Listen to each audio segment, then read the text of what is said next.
O câncer representa uma das principais causas de mortalidade em nível mundial. Neste documentário, vamos abordar o câncer de pulmão, doença frequente tanto em homens quanto em mulheres, associada ao tabagismo, mas que também pode ser influenciada por fatores ambientais e genéticos. O câncer de pulmão é o câncer que nasce no pulmão. Lembrando, nós podemos ter câncer de vários lugares que se dissemina para o pulmão. Isso é uma metástase. Exemplo, um câncer de mama que vai para o pulmão é um câncer de mama metastático para o pulmão. O câncer de pulmão ele nasce no pulmão, doença extremamente relacionada ao tabagismo, que como a gente já sabe, mas é uma doença que ela nasce no pulmão, pode ficar ali e ser resolvida, ou ela pode ir para outros lugares também, mas ela nasce no pulmão. Existem vários tipos de câncer de pulmão, sendo os principais o câncer de pulmão de células não pequenas, CPNPC, que é mais comum, cerca de 85% dos casos, e inclui subtipos como adenocarcinoma e o carcinoma escamoso, e o câncer de pulmão de células pequenas, CPCP, que é mais agressivo, representa cerca de 15% dos casos e está intimamente ligado ao tabagismo. Os principais tipos de câncer de pulmão eu vou dividi-los primeiro do ponto de vista da causa. Eu tenho o câncer de pulmão do tabagista e do não tabagista. Tá? Então, 80% dos tabagistas, 20% dos não tabagistas. Quando eu penso nos não tabagistas, tá? Quase a totalidade desses tumores são adenocarcinomas. Tá? E adenocarcinomas com perfis genéticos distintos. Quando a gente faz hoje o sequenciamento do genoma de um adenocarcinoma, em algumas vezes, ou até em muitas vezes, eu consigo definir se aquele tumor foi causado pelo tabaco ou não, dependendo do perfil genético. Hoje, a gente fala que o câncer de pulmão é um conjunto de doenças e que tem tratamentos distintos, principalmente os não pequenas células, tem perfil genético distinto e tem prognóstico distinto. A principal causa e fator de risco para o câncer de pulmão é o tabagismo, sendo responsável por cerca de 85% dos casos. Além do tabagismo, outros fatores, como exposição a substâncias químicas no ambiente de trabalho, histórico familiar, exposição ao gás radônio e poluição do ar, também podem aumentar o risco da doença. Principais causas do câncer de pulmão, a principal é o tabagismo, cerca de 90% dos casos. Só que nós não podemos ignorar o crescente aumento de outras causas, como, por exemplo, a poluição ambiental, que é um fator importante, cada vez mais reconhecido. Hoje já se sabe, inclusive, o tamanho da partícula que causa mais câncer de pulmão. Nós também temos a exposição a altas temperaturas em fogões, em casas pequenas, por exemplo. Existem alguns outros fatores, como o asbestos, o radônio. Então, esses também são fatores importantes. A parte genética é muito pequena, cerca de menos de 1%. O câncer de pulmão é um dos mais incidentes no mundo e no Brasil estima-se mais de 30 mil novos casos por ano. Infelizmente, o câncer de pulmão é o câncer que mais mata, né, no Brasil, tanto homens como mulheres, e nós temos uma incidência muito alta. O câncer de pulmão é um grave problema de saúde pública devido à sua alta incidência e mortalidade. É um problema de saúde pública, o câncer de pulmão é de fato um problema de saúde pública, tá? Por causa da alta incidência, por causa da alta mortalidade e por causa do impacto que tem na população economicamente ativa, tá? Houve um estudo do INSPER, publicado em 2023, muito interessante, que é sobre o custo do câncer de pulmão no Brasil, ou seja, quanto que isso leva os indivíduos a, óbvio, se ausentarem do trabalho, interromperem carreiras. Então, é um problema de saúde pública e que tem que ser abordado como tal. Existe um grupo de risco bem definido para o câncer de pulmão, incluindo principalmente pessoas com mais de 55 anos que são ou foram fumantes, além de indivíduos com histórico de doenças pulmonares crônicas, como enfisema e bronquite, ou que foram expostas a certos agentes químicos e minerais no local de trabalho, como amianto e radiação. Existe sim um grupo de risco para doenças, são pessoas que têm uma carga tabágica importante, Então, mais de 30 anos, Márcio, é um número que é importante, inclusive, quando a gente pensa em fazer o rastreamento. Então, grandes fumantes, pessoas que são expostas a asbestos, pessoas que são expostas a cidades com alto nível de poluição ambiental. Então, esses são os grupos de risco. Vale reforçar os principais fatores de risco para câncer de pulmão. Tabagismo. A principal causa de câncer de pulmão, o tabagismo, é um fator de risco crucial. Pessoas que fumam ou que pararam de fumar recentemente, há menos de 15 anos, têm um risco aumentado, especialmente se tiverem mais de 55 anos. Idade. O câncer de pulmão é menos comum em pessoas com menos de 50 anos, sendo mais frequente em idades mais avançadas. Histórico de doenças pulmonares. Pessoas com doenças pulmonares crônicas, como tuberculose, enfisema e bronquite, têm um risco maior de desenvolver câncer de pulmão. Exposição ocupacional. Profissionais expostos a minerais, como o amianto, poeiras e outros produtos químicos, como arsênico, urânio e radônio, no ambiente de trabalho, têm maior risco. Radônio. A exposição ao gás radônio, um subproduto do urânio, é o principal fator de risco para o câncer de pulmão em não fumantes. Histórico familiar. Um histórico familiar de câncer pode aumentar o risco devido a fatores genéticos e ambientais compartilhados. Mesmo uma pessoa que não fuma pode desenvolver câncer de pulmão devido a fatores como exposição ao tabagismo passivo, poluição do ar, agentes ambientais, fatores genéticos e idade. O tabagismo passivo ele é um fator de risco para câncer de pulmão. O tabagismo passivo ele pode estar associado com o tabagismo recreacional, que é basicamente a velha história de filar um cigarro, e porque é uma coisa de ambiente, mas o problema é mensurar o risco. Ninguém consegue, eu trabalho numa sala grande ou pequena, meu colega fuma 50 cigarros ou 2, a gente não tem como mensurar. Então existe sim, só que isso não é mensurável. E não existe nenhuma estratégia para a gente poder fazer o rastreamento. Então, você ficou 50 anos do lado de uma pessoa que fumava, seu marido fumou 50 anos no seu quarto.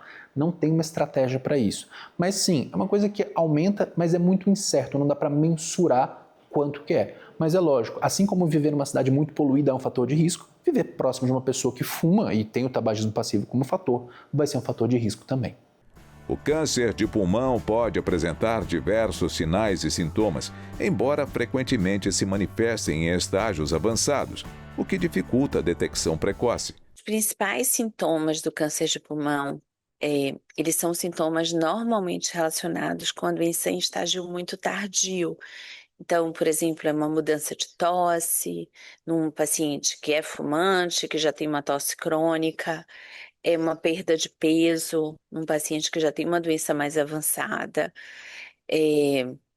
uma fadiga importante, dor de cabeça num paciente que já tem uma metástase para o sistema nervoso central, ou até mesmo uma convulsão, dores por conta de metástase para ossos, por exemplo.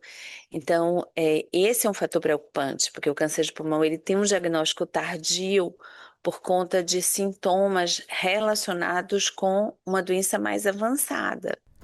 Vale reforçar alguns sinais e sintomas mais comuns do câncer de pulmão, que incluem tosse persistente, uma tosse que não passa ou que piora com o tempo, escarro com sangue, sinais de sangue no catarro ou tosse com sangue, dor torácica, desconforto no peito que pode piorar ao respirar profundamente ou tossir, falta de ar ou chiado no peito, dificuldade em respirar que pode ser persistente, rouquidão, mudanças na voz que não melhoram, perda de peso inexplicável, emagrecimento sem motivo aparente, cansaço ou fadiga, sensação de fraqueza e fadiga que não melhora com descanso, pneumonia ou bronquite recorrente, crises repetidas destas infecções no pulmão. Em alguns casos, os sinais e sintomas do câncer de pulmão podem ser confundidos com outras doenças. Sim, o diagnóstico do câncer de pulmão pode ser confundido com outras doenças respiratórias e atrasar o diagnóstico, sobretudo no paciente fumante. Porque esses pacientes geralmente têm algum sintoma. Então, os indivíduos têm, os fumantes pesados, eles têm algum grau de bronquite, algum grau de enfisema, Então ele já tem às vezes tosse, falta de ar, desconforto respiratório, chiado na respiração, e eles podem simplesmente achar que eles estão piorando porque eles continuam fumando, tá? Por isso que a gente sempre diz que o indivíduo que já tenha algum sintoma respiratório por fumar, se ele tem uma piora desses sintomas, uma agudização, ele deve sempre procurar atendimento médico. Eu vou até reforçar um pouco mais. O indivíduo fumante, ele deve sempre buscar atendimento médico, seja para a cessação do tabagismo, que seria o ideal, e quando isso não é possível por algum motivo, para ter um pneumologista acompanhando ele ao longo do tempo, porque esse pneumologista vai poder ajudá-lo e muitas vezes fazer o diagnóstico precoce de um eventual câncer de pulmão que apareça.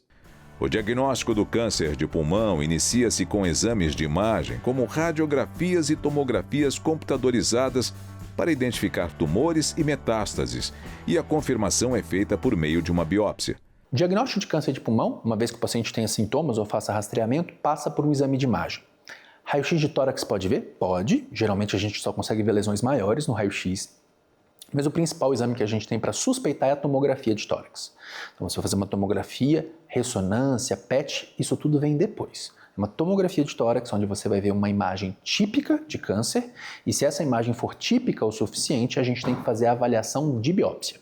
E essa biópsia pode ser feita de várias formas, passando pela garganta, passando eventualmente por uma tomografia que a gente consegue colocar uma agulha dentro da lesão. E esse é o ponto fundamental. A gente tem várias doenças que podem simular câncer, mas para a gente poder saber aquilo é câncer, seja adenocarcinoma, carcinoma escamoso ou qualquer nome que a gente deu, é tirar um pedaço, mandar isso para o patologista ver, o patologista olhar isso no microscópio e falar, isso aqui é um tipo de tumor, e aí ele vai fazer todos os testes associados da biópsia, a imunohistoquímica, e aí, dali para frente, a gente vai abrir o leque de avaliação do paciente. Receber um diagnóstico de câncer de pulmão assusta.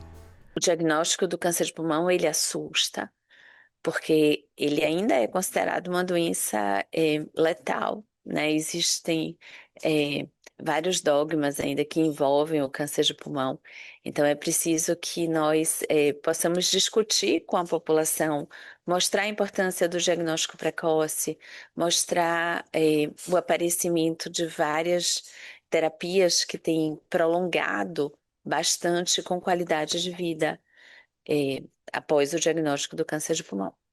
A evolução do câncer de pulmão depende fundamentalmente do tipo específico de câncer.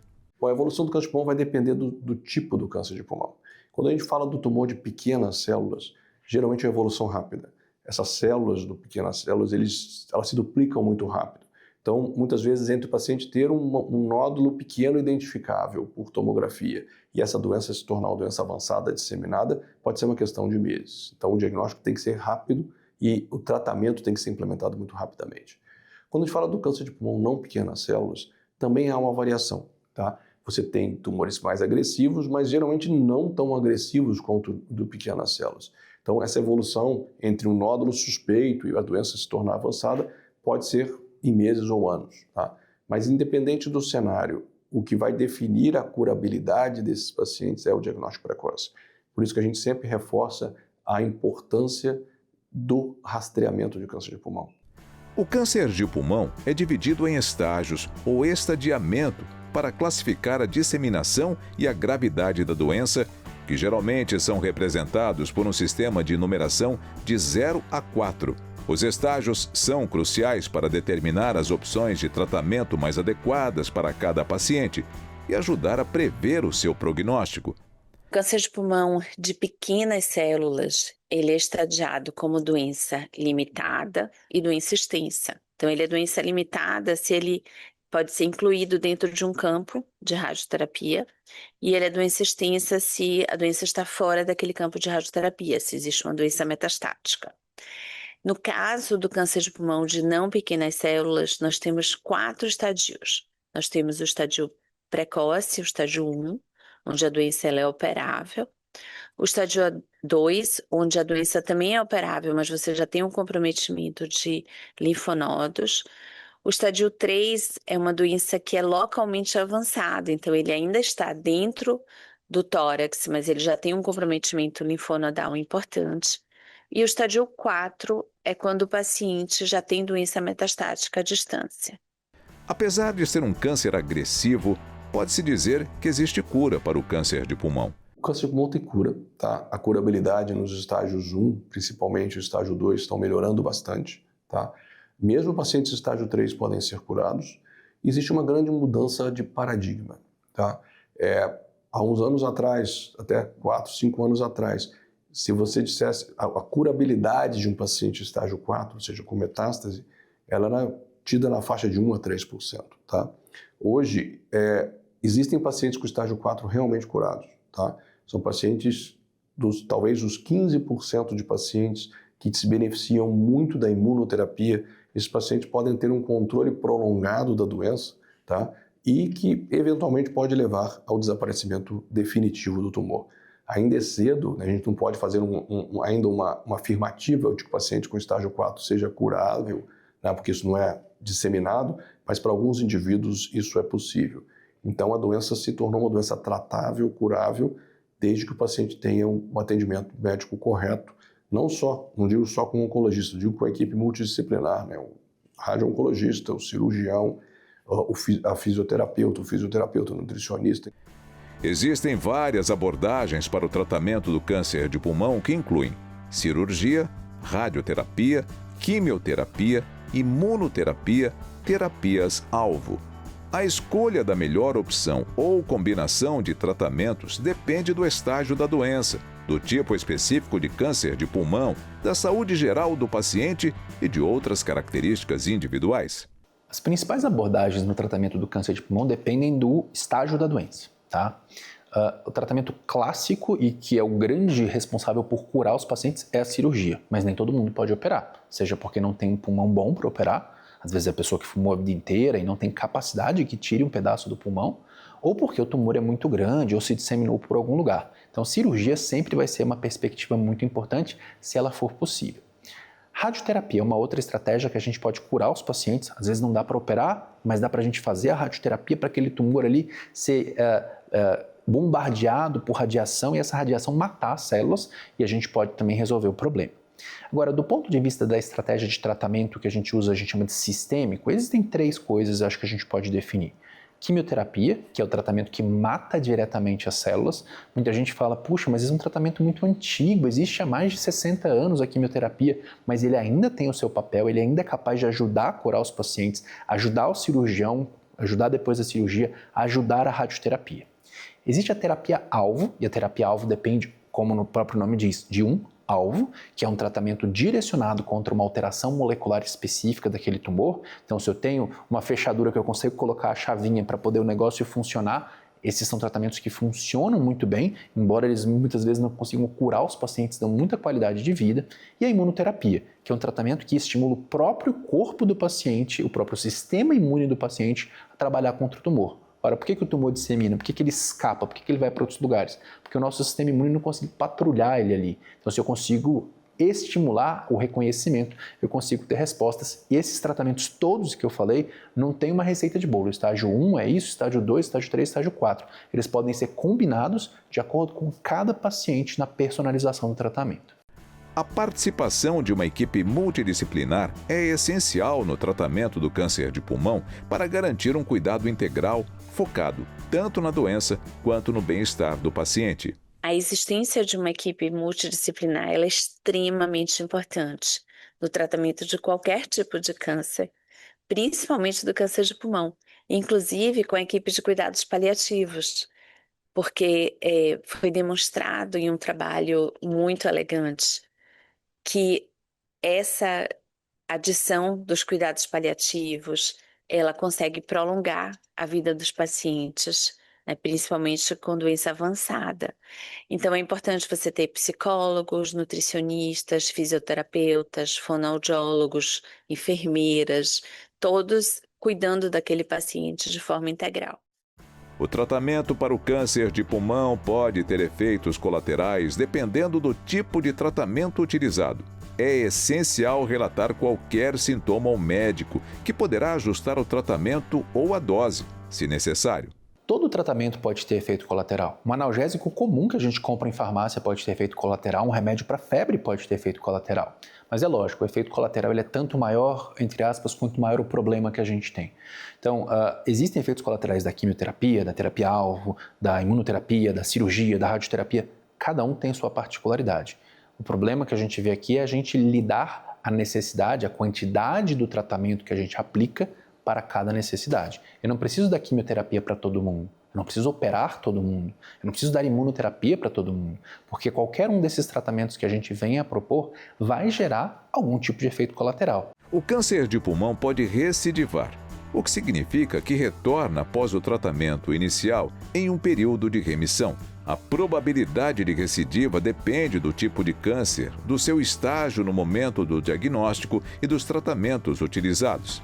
Esta recidiva pode ocorrer localmente, numa área próxima ao tumor original ou à distância, noutros órgãos do corpo, metástases. Existe a possibilidade de recidiva do câncer de pulmão, mesmo nos estadios mais iniciais. Isso é uma sombra, né, que pode acompanhar o paciente a longo prazo. E por isso que o paciente precisa ser acompanhado de forma bastante cuidadosa durante praticamente toda a sua vida.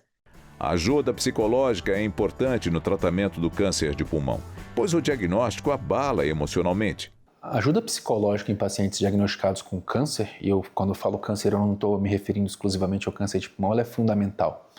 Existe um fardo muito grande em relação ao diagnóstico, o fardo emocional, o fardo muitas vezes de perda de autonomia, da necessidade de ajuda, porque você vai precisar de alguém para te ajudar se você for fazer uma cirurgia, uma quimioterapia, muitas vezes o fardo financeiro, porque a pessoa às vezes é a provedora da casa e ela vai ter que interromper o seu papel como provedora para você poder se cuidar de você, deixar de ser o cuidador para ser o cuidado. Então a ajuda psicológica ela é fundamental. Quando a gente fala psicológica, é o apoio de um psicólogo e de um psiquiatra. Existe muito mito, eu não vou no psiquiatra porque psiquiatra é médico de doido. Não, é uma pessoa que é fundamental para ajudar a gente porque é difícil. A família também desempenha um papel crucial no tratamento. A família é fundamental no tratamento oncológico e no caso do câncer de pulmão, isso é até realçado, tá? Por quê? Porque é um tratamento que muitas vezes envolve modalidades pesadas, seja cirurgia, radioterapia, químio, imuno, e esses pacientes às vezes perdem performance, perdem capacidade, seja de trabalho, seja de vida social. Então ter a família ao lado faz toda a diferença, tá? No sentido de ter o apoio, não só no sentido de apoiá-lo, ir com ele para a clínica receber tratamento, mas no sentido do apoio psicológico mesmo que esses pacientes vão precisar para se reinserir na sociedade quando esse tratamento termina ou mesmo durante o tratamento. A relação médico-paciente é fundamental no tratamento do câncer de pulmão, pois promove a comunicação clara do diagnóstico e opções de tratamento, aumenta a confiança e a adesão do paciente ao plano terapêutico. A relação médico-paciente ela é fundamental em qualquer doença, principalmente nas doenças crônicas, nas doenças que envolvem uma possibilidade de letalidade. E essa relação, ela passa, inclusive, pela questão da aderência, né? Se você confia no seu médico, você então vai poder seguir as recomendações de forma adequada. A jornada do paciente com câncer de pulmão pode ser árdua, marcada por desafios físicos, emocionais e sociais. Cada etapa do diagnóstico ao tratamento exige força, apoio e esperança para seguir em frente. A jornada do paciente com câncer de pulmão ela é árdua, tá? Ela é árdua por quê? Porque, na verdade, são meses de tratamento, na grande maioria das vezes, ou anos de tratamento, tá? Então, muitas vezes, o diagnóstico muda o estilo de vida daquele paciente, que, embora a gente encoraje, por exemplo, que o paciente, durante o tratamento, continue trabalhando, muitas vezes isso não é possível, tá? Mas é uma jornada árdua, são muitos exames, muitas consultas, eventualmente procedimentos cirúrgicos, procedimentos de biópsia, e eu acho que, nesse sentido, o apoio familiar, o apoio da equipe médica é fundamental para que esses vales que a gente chama do tratamento, os momentos mais difíceis, o paciente possa superá-los. O câncer de pulmão pode ser prevenido e a melhor forma de prevenir o câncer de pulmão é não fumar. e evitar a exposição à fumaça do cigarro. Existe sim prevenção para câncer de pulmão e essa prevenção passa principalmente pelo controle tabágico. Então, um indivíduo que fuma, se ele parar de fumar, ele começa a cada ano a reduzir o seu risco de câncer de pulmão. Mas mesmo assim ele precisa ser acompanhado de perto por um pneumologista. Então, um grande segredo em relação ao câncer de pulmão é não iniciar o hábito do tabagismo, porque ele é um vício que, na verdade, o cigarro ele foi engendrado para que ele se tornasse necessário. Então a gente não pode acusar as pessoas, mas você não consegue parar de fumar. Não, é porque realmente é muito difícil parar de fumar. Por isso é importante não iniciar o hábito. A informação é uma das ferramentas mais poderosas no combate ao câncer de pulmão. Por isso, se você quiser saber mais sobre câncer de pulmão, converse com seu médico ou procure o núcleo de saúde de sua cidade. Mas já anote algumas dicas. SBOC, Sociedade Brasileira de Oncologia Clínica, sboc.org.br. INCA, Instituto Nacional do Câncer, www.gov.br/inca/pt-br. SBPT, Sociedade Brasileira de Pneumologia e Tisiologia, sbpt.org.br/portal/. O câncer de pulmão, por muito tempo, foi associado a um prognóstico devastador. Hoje, já não é mais sinônimo de sentença de morte. Avanços na detecção precoce e nos tratamentos personalizados transformaram a realidade dos pacientes. O câncer de pulmão, ele era uma sentença de morte. Alguns anos atrás, os pacientes não eram nem referenciados para o tratamento. Mas hoje isso mudou completamente. Nós temos pacientes vivendo durante muitos anos, convivendo com o câncer de pulmão de uma maneira absolutamente normal, né, com um novo olhar sobre a vida. Então, nós estamos realmente diante de uma nova era com uma expectativa de vida inimaginável alguns anos atrás. A prevenção do câncer de pulmão envolve escolhas diárias para manter uma respiração livre e uma vida mais saudável.